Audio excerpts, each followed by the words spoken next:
Specs சூப்பராக இருக்கா? ஐயோ! இந்த கண்ணாடியே நல்லா இருக்குன்னு சொல்கிறீங்களே. உங்கள் பேர் என்ன? தேவிங்க.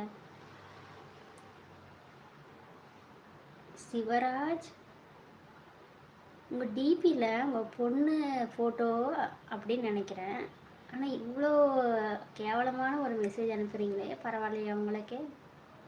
அது உங்கள் பொண்ணு ஃபோட்டோ வச்சுட்டு இவ்வளோ கேவலமான ஒரு மெசேஜ் அனுப்புகிறீங்களே, இது உங்களுக்கு நியாயமா? சொல்லுங்கள்.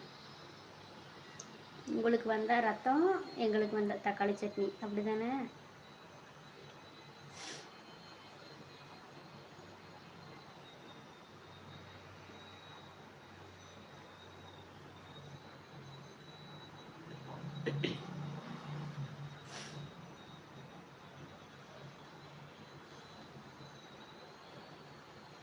அது உன் பொண்ணு கிடையாது.